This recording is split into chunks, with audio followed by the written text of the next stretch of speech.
Boom. What's up, guys? Welcome to the McAllister's podcast. I'm your host, Coleman McAllister.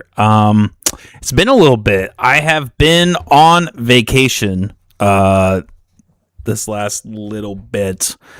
So I apologize to those who missed me, the few who did.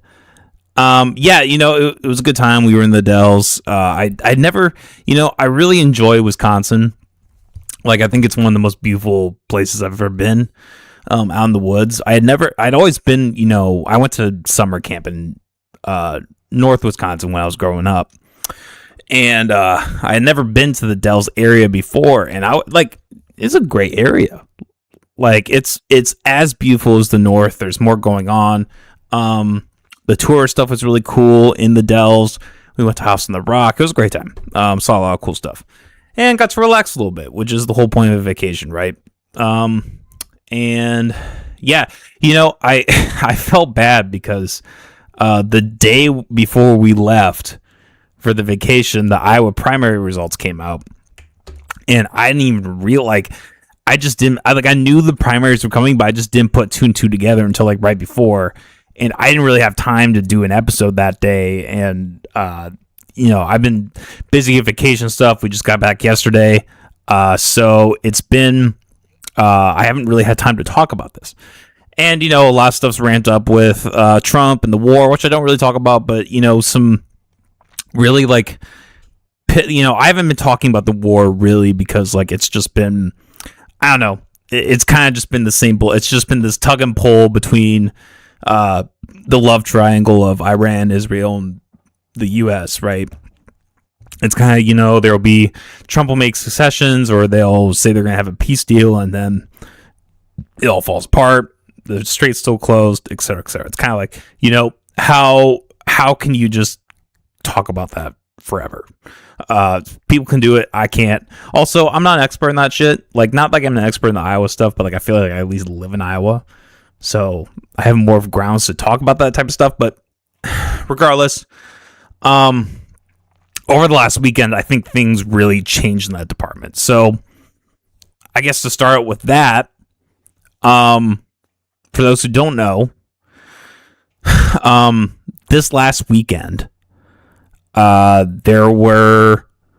Trump has supposedly been really pushing for Bibi to really quit the stuff in both Lebanon and with the Iran war.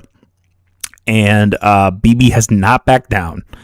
From what I'm not super read up on this, but from what I understand, Trump called for another, peace treaty, to sit down, negotiate, really figure this stuff out. Iran said, yes, let's do that. And Bibi basically said, no, fuck you. And since then, he started bombing Lebanon, which Trump told him not to do, but he did it anyways. And it's early in the day. Maybe today Trump will make some, move to really go against Bibi. But the reality is he probably won't. And I think the reason why I really wanted to talk about this today is I think it's clear more than ever how much of the state as a whole, but especially Trump, is really bought out by Israel, is really acting solely in Israel's interest, to the point where, this country that we've been working with in this war is now going off the, off the plantation, so to speak, off the territory, and we're not really doing anything about it. I think it's one of those things, right, where it's is the U.S. military really going to help Lebanon or help these Middle Eastern countries in opposition to Israel? Probably not. That would be a really great thing to have happen. Probably not going to happen. So there's that dynamic as well. But I don't know. I feel like this is if any other country had done this, look at Russia, right? Through, the proxy of Ukraine, Russia invaded that border and, Ukraine / the US responded immediately, right? And now our fellow country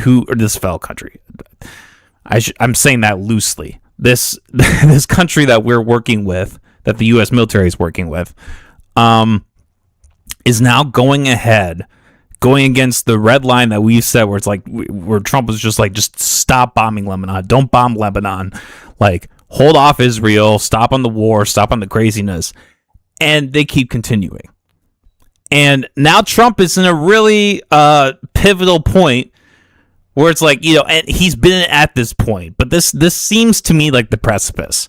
This seems to me to really be the point where it's okay, Trump, if you're really going to be the president for the people, this is your shot, man. This is your chance. This is if he were to fucking today make an announcement we're not siding with Israel, we're not doing this, if Israel continues down this road, there's going to be consequences for them, whatever rhetoric you want to put around that, his public support could be shifted within 24 hours.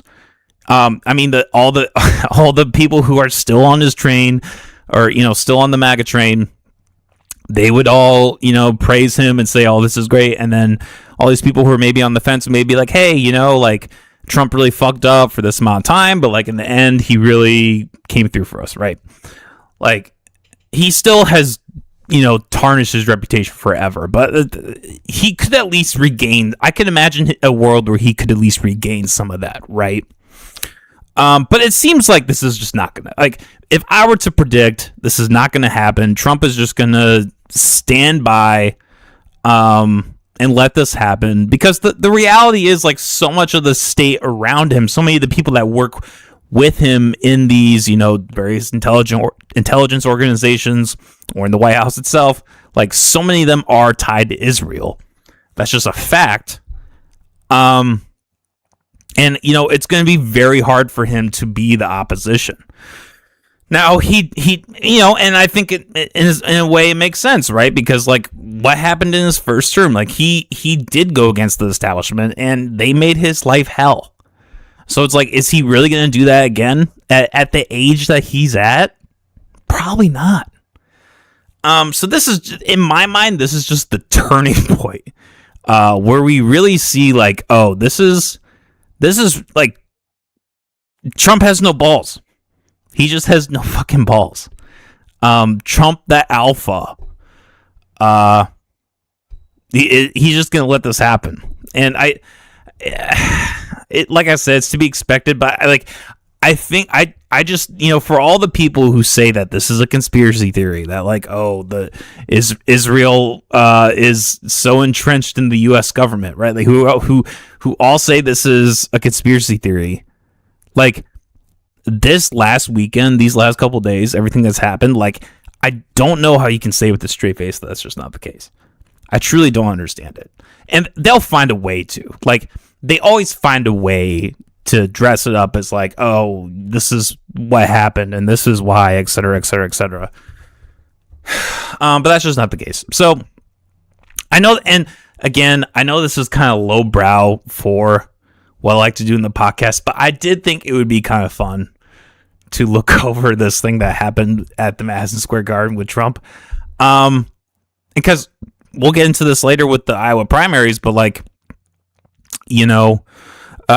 Zach Land, I believe his name is, who is now the Republican candidate for governor after winning the primary, him winning was a huge upset for Feenstra, who was the Trump-backed candidate for the Republican primary governor seat. And he lost. And I think that, and things with the Madison Square Garden, granted it's in New York, but there just seem to be so many things that are just plainly showing that Trump has lost his popularity. The whole MAGA movement that was so strong in 2016, 2017 has crumbled to dust. Trump has literally become what the Democrats in that day and age, feared he would be. And myself included, for years was like, this is ridiculous. Like, this is a stupid characterization of him. Like, he doesn't actually pose these qualities, et cetera, et cetera. Like, he's not actually a dictator. He's not actually a Hitlerian. I don't even think he's a Hitlerian still, but he's definitely, you know, you definitely, like, nowadays are kind of like, yeah, you know, maybe they were fucking ahead of the curve on that one. The one thing that they got right, the one thing that those fucking libtards got right was, like, you know, and everybody, there was a time where, you know, Trump was quote unquote the bad guy. And I think, but people in his base still were able to look past that and see kind of the quote unquote bigger picture of, like, yeah, he's an asshole, but like also fuck these establishment people. Like, he's gonna go in and fuck shit up. There was something that was really endearing about that and really appealing to even me, like, back in 2016. But then, like, over the years, you've just kind of seen this, like, play out, and, like, the gambit gets old, and then at the end of the day, you're kind of left with this thing, like, you know, this guy is actually just a piece of shit. You know? Like, I knew he was a piece of shit back in 2017 when he first took office, but, like, you know, there are some things where you can look at, like, okay, like, you know, he did this in this position, but who wouldn't, etc. Like, there are ways that you can, like, reason yourself to be like, yeah, he did this shitty thing, but Trump is still Trump, right? But after a while, it all just kind of disintegrates, and you're, like, kind of just left with this, you know, the person all these leftists said he was. Like, he really just has become that. Not that he's become that, but, like, that's what we're left with now. Anyways, I did want to watch this. I was watching this earlier today because I was like, I couldn't tell, like, oh, were they actually? Because sometimes, you know, with these headlines, they'll say, like, something happened, like, oh, Trump was booed at Madison Square Garden. You're kind of like, okay, was he actually booed? This man was booed. Okay, like, this is very clear from the video that this man was fucking booed. But anyways, let's just watch this. Again, I know this is kind of lowbrow for the podcast, but I couldn't help myself.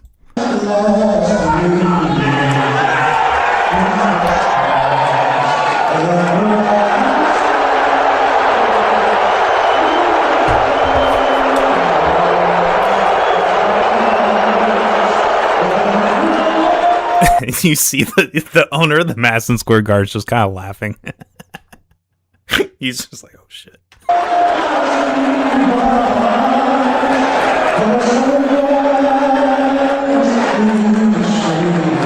Guys, what are you talking about? What booing? Well, they're cheering. What are you guys talking about? They're totally cheering for him. Come on. So I don't know. Like I said, I know that's lowbrow, but I thought that was kind of entertaining. Here, and let's if we can even go to full screen, maybe we can. Oh, maybe it's because that's up. No, we can't. Okay, that's fine. And let's watch this. This is him reacting, and this part I have not seen, so we'll react to this together. But this is him reacting delusionally to what just took place. And it's funny that they added his age. They would have never done this with Trump, you know, right? They would have, or not Trump, Biden. They would have never done this with Biden. They would have never said Biden 81 or whatever the fuck he was, 82. But anyways. Think of the reception you got from the Knicks fans tonight. I thought great. I mean, I thought it was amazing, actually. You mean when they had the camera on?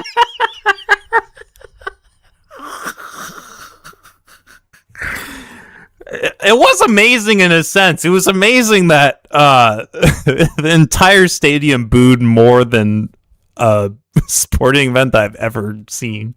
Not ever seen, but, like, you know, I'm not a sports guy. I've seen a couple different things to be like, well, that's crazy. Like, people, I don't think I've ever seen a reaction like that for this man. Not even saying anything, just appearing on a screen. I thought it was very good. Yeah, it was certainly amazing. It was. I think mostly cheers. It was loud and it was very enthusiastic. Mr. President, ESPN commentators. You know, you almost, you know, you kind of watch this and you kind of feel the same way that you felt about Biden, right? Like, this guy is so old, and like I said, underneath it all, and this applies to Biden too, like, both just pieces of shit people, just awful, terrible people. But there is still like a small sliver of you that kind of feels bad for him. It's like, this guy's fucking old. Like, he's clearly old. Like, the hair isn't even gold anymore. I'm just realizing this. The hair is white. He's skipping the tan. He's skipping the blonde tan now. He's just white. He's fucking growing into it, man. Yeah, I mean, there's almost something about where it's like, this guy is so old, and he is clearly just being like paraded around by the state to be this person. And just lying to your face because that is all he can do. And it's like the same with Biden. I mean, he can still speak better than Biden could, for sure, especially towards the end. But like, still, man, like, you can't help but feel a little bad for him. So yeah, I guess overall, I think this is just kind of, I don't know. This is the state of Trump, and we still got a minute. We still got a minute with this guy. Not a little over, but 2.5 years left of Trump. It's going to be interesting. Okay, let's talk about the primary results. I know this is late. This is from last week, so all of you probably already know this. Oh, wow. They've actually... So let's just look at these results. So for governor... Josh Turk and Ashley Hinston won the Senate. That's not surprising.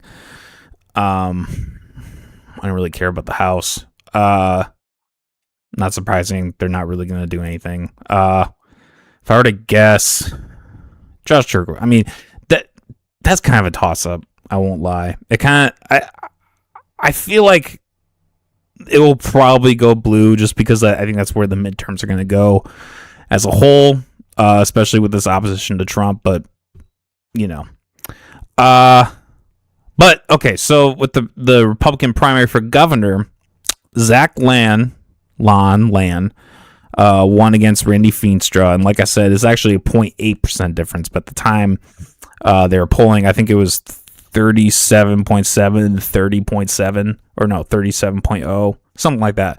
That would have been less than that, but regardless, so this was a narrow, a narrow race, and Rob Sand obviously was uncontested.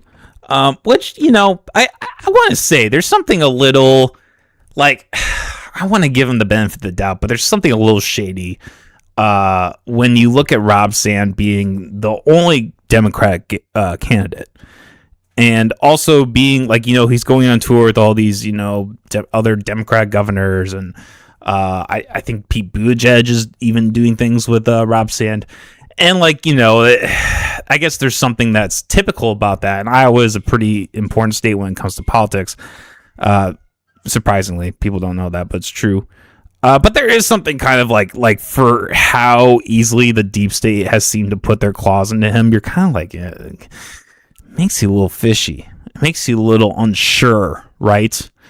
But regardless, I mean, Zach Lan, I don't know his name, is by no means a saint, right? Like, this, like, I will say, is he if he were to win, would he be an improvement to Kim Reynolds?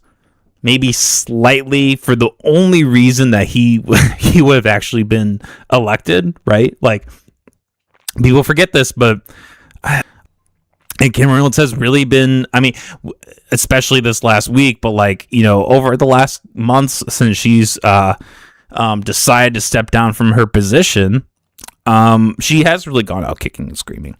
We'll talk about this later, but she actually passed a bill to limit the powers of the incumbent governor, or the incoming governor, which is crazy. That's just like sabotage in my book, and that's the part of me that like kind of likes Rob Sand. It's like it's kind of like the whole thing with Trump, right? It's like, like the Democratic policies are so fucking bad, but like holy fucking shit, these Republicans are fucking terrible. They're so goddamn corrupt. Anyways, like I said before, Randy Feenstra was the Trump-backed candidate, and he lost. He lost to Zach Lon, who and it was an upset. And I think this was another clear indicator that like even Republicans, it was a close race, but still, like even in diehard red Iowa, I guess it went blue for Obama, but especially since Trump, like a hard red state, to go against Trump, I think that's significant. That's not something you can just look away from. That's not something you sneeze at, right? So that's what we're going to be looking at in November.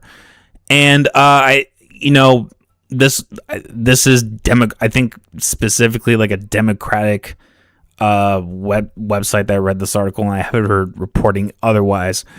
So it could be incorrect. Take it with a grain of salt. But I mean, I don't know why not to believe him. But on this, but Zach Lon, apparently is not even really a. I mean, he was born in Iowa, but it seems like he hasn't been an Iowa resident for most of his life. He's been residing in, I believe, Kansas. And he actually, from what I understand, he sold his home in Kansas months before he became the governor candidate, or governor candidate. And this seems very similar to Kim Reynolds, who was, I believe, in Michigan or maybe Minnesota. That was her, main state where she lived, and then kind of like a transplant, political actor. And there's something concerning about that. And that, again, this is like one of the things I do like about Rob Sanders. Like, he is like from Iowa. He is Iowa bred. I don't remember the guy's name, but he announced his lieutenant governor, the guy he's running with today, also an Iowa bred person. And like, there is something that I can, I think is beneficial about having someone who lives in the state being like, okay, this is like, you're almost more in tune with what's going on in the state, in theory. Maybe not in actuality, but like, I'm gonna entrust someone who lives in the state, who has lived in the state, who truly understands the state, as opposed to someone who is an outsider. Like this is kind of like my libertarian anarcho-capitalist minded thing, right? Like, I don't want somebody who is from multiple states away to come in and tell me how to live my life. Like, I would be like, neither is ideal, but I would be a lot more comfortable with somebody who's from Iowa doing that. Anyways, regardless of this, let's go over this. So Rob Sand has been talking about this fiscal time bomb lately, which I don't think he's incorrect. There has been something really alarming. Kim Reynolds, she pulled funds from the COVID relief fund from the federal funds. She pulled from that to buy an airplane, which is, I think, especially in this context, is even more egregious. The fact that we are just like kind of, spending this reserve in order to make up for things, is alarming. But I think there's a real way to deal with this problem. And then there's a way to deal with the problem that, doesn't really deal with the problem, but speaks to your base, et cetera, et cetera, et cetera. And it seems to me that this is what Rob Sand is doing. Now, in this article we're going to read after the clip, he does propose legalizing cannabis as a source of tax revenue, which, as much as I hate the idea of taxing cannabis, and you see like in states like Illinois where the prices are just outrageous in order to, fund the state through taxes, far better reality than having it be illegal, right? Like, I'd rather have that product be taxed than people going to prison for using it. Like, if I had to pick between those, like, yes, I would much rather have that. I don't think it's like the best solution. Like, I really hate it when these leftist types will use it as like a solution for these things. It's like, yeah, okay, like what? You're like going to increase regulation, and then like that's going to be good. Like, maybe at the end of the day it balances itself out, or even if it does project revenue, like it's still just like a really immoral, shitty way to go about it, right? Regardless, let's go over this clip. But here's the thing that's interesting. In this KCCI sit-down interview, he doesn't bring this up. He doesn't bring up cannabis in this interview. Instead, he brings up things that would, in my mind, increase taxation. So, I don't really understand how that would help things. But anyways, let's just play the clip. Look, we have a budget crisis in the state of Iowa. These folks have led us to the point where we are spending $1.3 billion per year more than we are taking in. Our situation overall, I would call a fiscal time bomb, because we have a surplus, but that fuse on the surplus is burning off at the rate of $1 billion a year. And when that ends in 2 years, 18 months, 2.5 years, we're going to have a real budget crisis on our hands. One of the number one things that we can do for public education in Iowa is protect and prepare for that. We should be doing that right now by making sure that we are going to, when we hit that point, be able to maintain the investments that we have in public education. Okay. So help me understand this, guys. Maybe I'm a dum-dum. I've been called it before. But we have this financial crisis coming. And I like I said, I believe him. I'm sure that's the case. It makes sense, right? There probably is something like a fiscal time bomb coming. But the solution for that is we need to, how he puts it as protect education. But what that really means is we need to put more money into education. So we have a deficit. We have a lack of tax dollars. And his solution is we're going to use more tax dollars to help this education thing, which I've gone over plenty of times in this podcast. Education is meaningless in the age of technology and AI, and it's just a crony, corrupt system. It's useless.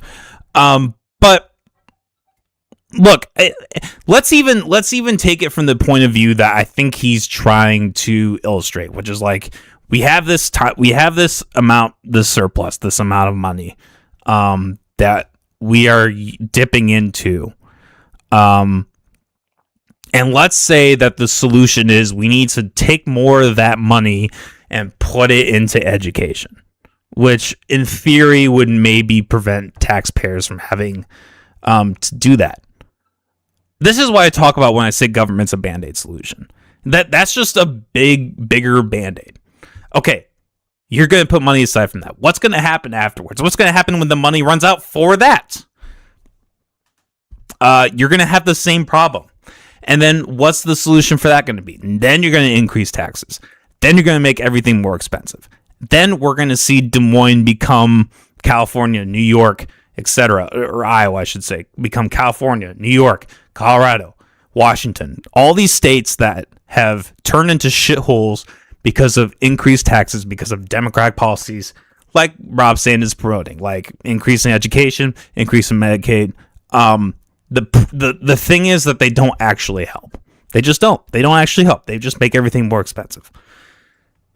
And I just, especially, I could understand it. I can wrap my head around it from the Medicare angle, but for the education angle, it's just stupid. It's just fucking stupid.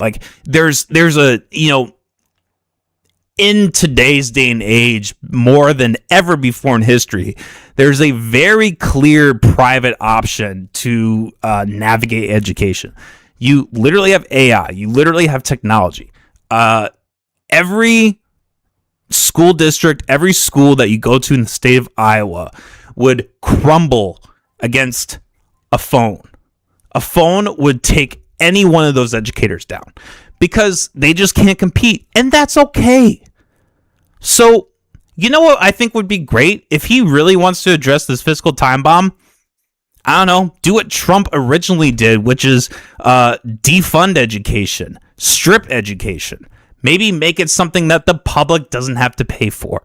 Make it something that you privately can pay for. That would be a far better and fiscally better solution. But this would go against his party's, messaging, what he wants to do, this draconian and this actually, we'll go into this in the clip. he not only doubles down but triples down on the idea of not getting rid of the voucher program, but actually just increasing restrictions on it. It's like, no, dude, like the voucher program was terrible. It was a terrible idea. It was never a good idea to put public taxpayer money into private education. Like that's just like, no, I'm totally against that. We should not be doing that. And it would be really easy. It would be so easy for him to just say, we just need to get rid of that. I think a lot of people will be on board for that, but he's not even willing to do that. He is in this interview and we'll get into it, but he's tripling down on the idea that we need to just keep this thing afloat. And it's just obvious. It's just obvious what he's doing. But shut up, Cat. Let's play it. That means putting income limits on the school vouchers program. The wealthiest people in the state of Iowa who don't shape their budget around being able to afford private school tuition shouldn't be getting money from taxpayers for private school tuition. So get rid of it. So get rid of it. Like, yeah, they shouldn't be getting it. So get rid of the fucking thing. But no, he wants to keep it. He wants to keep it, and he wants to do this thing where he's going to regulate it, which isn't going to work. You're not going to, and if it's going to work, tell us how it's going to work. Tell us what you're going to do. Tell us what you're going to do with the Des Moines public school system after this whole thing with Ian Roberts. Tell us what's going to happen. Tell us the steps that you're going to take to actually hold these people accountable, to actually make this thing, to actually regulate this, to actually audit these people. I'm waiting. Let me know when that happens. It's just so obvious what he's doing. Sorry. I'm a boomer, man. We should have audits of the program. We should have rules for how the money gets spent, right? This is the same thing as you and I, if we're driving down the street and we look in the rearview mirror and there's a police officer behind us, we pay a little bit more attention to the rules. Let's put that police officer in the rearview mirror just the same way that officer is there for public schools, for the private schools that are spending public dollars. Because we need rules. We need rules. That's just a terrible analogy, because this is how leftists like to do it, right? They like to paint the cop as being the unbiased party. And that never happens. What's really going to happen is if Rob Sand actually does this and continues to have, or like has restrictions or regulations on this school voucher program, the elite is still going to win at the end of the day. They're still going to find a loophole. They're still going to find a way to, profit off that system. And the people who are going to pay are the very same people that he is supposedly protecting. Let's finish this clip up, and we'll move on. Two guys. I've been off for a week, okay? That means I don't know what's going on. And let's make it so that if you want to take public money, fine, you take the public, just like a public school would. These things would reduce the amount of money that we are wasting and make it actually effective, much more effectively spent money in the program. That doesn't even make any sense. Let's replay that. What'd he say? Just the same way that officer is there for public schools, for the private schools that are spending public dollars. And let's make it so that if you want to take public money, fine, you take the public, just like a public school would. Oh, he's talking. Yeah, okay. He's talking about that. I thought he was saying that like the constituents can take public money. I'm like, okay, like how is that a good thing? But again, this is such like a. This is such. We've already gone over this, but it's worth repeating. Like this is how he likes to paint private schools, that like they just discriminate against people, and they're just like, oh, we have this elite class of people that we are only going to educate. We're not going to educate other people. The thing that makes them discriminate is money. So like if you wanted to go to some private school in Iowa and you had the money to do it, they would take you. They're not going to say like, oh, well, XYZ, we're not going to take you. They're not going to not take you because you're Jewish, okay? It's not the 70s, okay? Like, we've advanced in society. This is not what's going to happen. I guess maybe, honestly, though, even religious schools will take people who are not of that creed, because there's money to be made. And these things like public schools, these things like these regulatory type of things are exactly what makes things more expensive in the first place. So again, he's not addressing the issue. He just wants this draconian thing where private schools become public schools. Like, he's literally doing the thing. Like, this is the thing. He praises it to be this thing that is like, oh, I'm actually going against Kim Reynolds because she put up this voucher program that was that really helped the elite or the whatever XYZ. And he's like going further with it. This is just like what people who support him don't understand. Like, he's not reversing what Kim Reynolds did. He's like taking it a step further. The problem with what Kim Reynolds did with the school voucher program is that you are essentially making private schools public. And what Rob Sand wants to do is he wants to do more of that. How does that make any fucking sense? Okay, honestly, let's just move on for that. Yeah, and like I said, this article just talks about, we already discussed how he wants to legalize and tax cannabis in order to do that stuff. Okay, last thing we'll talk about before we wrap up. So here's the thing. I just spent a good amount of time bashing Rob Sand. But I try to keep it even on the show. I try, because like I am an anarcho-capitalist. I am someone who is not of the right or the left, and I think both sides of the aisle have plenty to be criticized for. And Kim Reynolds just did probably one of the most egregious things I've ever seen her do. Well, not ever. Probably since the plane incident. This is probably one of the most egregious things I've seen her do. So, okay, so yeah, this was in a bill. This wasn't in the executive order. She did just do an executive order for the, I don't know why I didn't pull up these articles, but she did just put out an executive order to put $6 billion into the parks program, which is like, it's not like we didn't have a parks program. Like, we have parks in Iowa. And so she's like creating, from what I understand, I could be wrong, but from what I understand, she's creating another branch of government that's going to do stuff with parks. And this is going to be under the tourist branch, I believe. So, like, this like, I could maybe wrap my head around a couple million, $6 billion.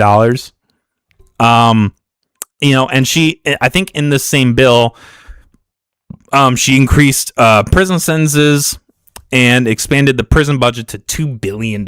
So, and I think what it is I think it's a tripling or a doubling of a third felony. And the article I originally read didn't say anything specifically about it, but I would assume that has to do with drug sentencing. So you're literally seeing Nixon era bullshit right here, where it's like, okay, we're going to increase these prison sentences. Now, if she wanted to increase it for strictly violent crimes, okay, that's not the worst thing in the world. But when you leave it that vague, when you leave it for things like, drug possession or even like weapon possession, right? Like, if you have a record and you have a weapon, like, we're going to throw you in the clink. This is really problematic. And then you're going to use more tax, or either tax dollars or this surplus that is, I believe him that it's probably dwindling. You're going to just use that to, like, increase these things, help your constituency. Like I said, like, this woman is really going out kicking and screaming, and I don't really understand why. There has to be some kind of backdoor dealing that she's reaping the benefit of in order to be doing these things, or something's going on to that effect. Maybe it's setting her up for having some kind of government position down the line. I don't know. I don't know what her motives are. But anyways, this latest thing that she did was just fucking crazy. For all the talk I give against Rob Sand, again, you have to look in the mirror and look at, like, what are we looking at? And we're literally looking at this woman who is just like Hey, I'm just going to be the most corrupt bitch you guys have ever seen. I don't give a fuck. So let's read this article. Iowa House passes bill restricting governor's powers in disaster emergencies. The Iowa House passed a bill Tuesday that would restrict some powers of the government to respond to public disaster emergencies like the COVID-19 pandemic. House File 2694 originally restricted the ability of an Iowa governor to order the closure of places of worship or to mandate their locations or practices even during public health crisis or other disaster emergency situations. But House Republicans approved an amendment to the bill adding additional restrictions on gubernatorial powers during disasters, including restrictions on governors' ability to restrict private businesses' operations during a public health disaster, while still allowing recommendations to cease businesses, and not allowing the governor to authorize change in election law, policies, or regulations without approval from the legislature. It also would prevent a governor from requiring vaccines or regulating contact with a private residence. Okay, so look, I mean, is it bad? And this is the thing about Kim Reynolds, like, as much as I hate her, like, there are times where she does things I think in the best interest. Like, she got rid of the video cameras, right? Like the dash cams, or not dash cams, the traffic cameras. There we go. She got rid of several. I mean, I guess I don't know if that actually happened, but she at least passed a bill for that to happen. Tax cuts, etc. Like, there are things that she has done that I would say, from my perspective, are good. And like, yeah, I don't think the government should be able to have authority on being able to close private businesses or, requiring vaccines, etc. I don't think those things are good. However, the hypocrisy of this is astounding because this woman did literally that. If you go back to COVID, what happened? Yes. Was she one of the first states to drop the mandates and all that? Yes, that is true. She did the same fucking thing. She did the same fucking thing that she is now preventing future governors from doing. So regardless of whether that's a good thing or not, there's a screaming hypocrisy in that. And this is, I think, the most egregious thing out of this. So let's reread this. And not allowing the governor to authorize changes in election law, policies, or regulations without approval from the legislator. Now, that's the most alarming thing.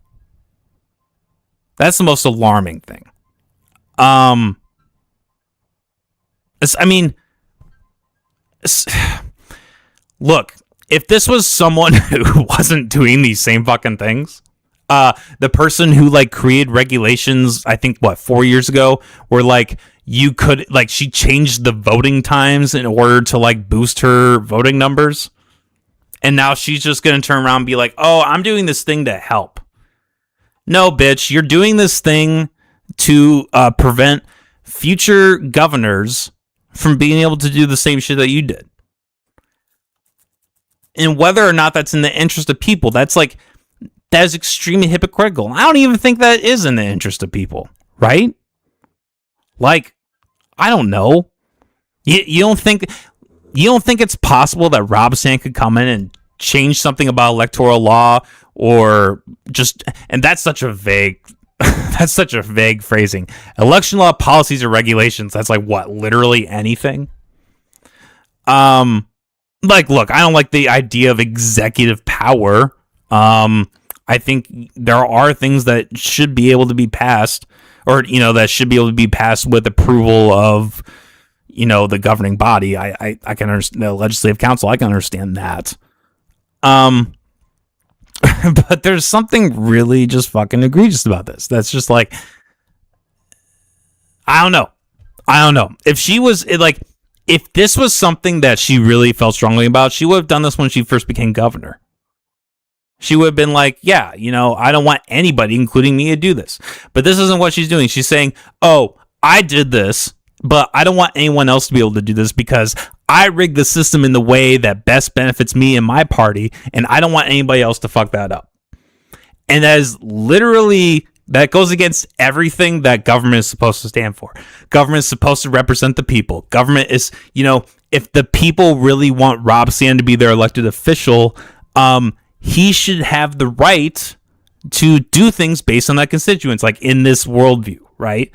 And she's literally doing the opposite. She's literally saying, we're just going to keep, I'm going to put up as many guardrails as possible to make sure that that doesn't happen.